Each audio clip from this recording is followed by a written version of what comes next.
Dr. Mark Jank here, your Science Moment. Today I'm going to talk about muting versus blocking.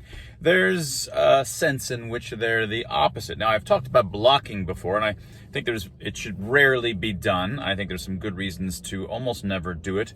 The only reasons that I can see that one should is to block abusive people and cancelers, those who are basically just reading your stuff in order to report you, censor you, cancel you, dox you, or whatever. Those folks are not interested in learning anything from you.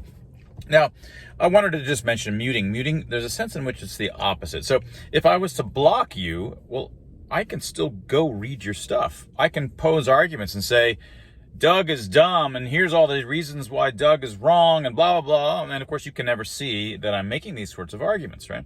Now, me doing that is sort of very ungentlemanly, so to speak. I'm handicapping you, and I'm allowing myself to say whatever I want against you with no ability for you to reply. And to me, that's very cowardly. Muting is the opposite. There's a sense in which when I mute Doug, I'm forcibly making Doug block me, in the sense that I can no longer see his stuff. I can no longer respond to anything that he's saying. So he's still able to argue against me. He can wage all of these arguments, and I can't. I've chosen not to see those, and so I am handicapping myself. There's a sense in which you're not hurting their ability to express themselves.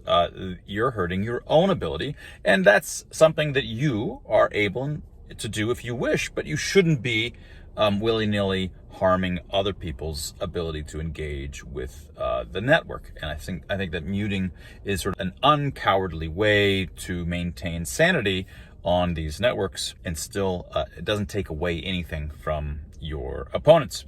And that was your short science moment. If you're interested in free expression, if you're interested in the origins of emotional expressions themselves, go get yourself a copy and support free expression and freedom itself. Get a copy of Dr. Tim Barber and my new book, Expressly Human.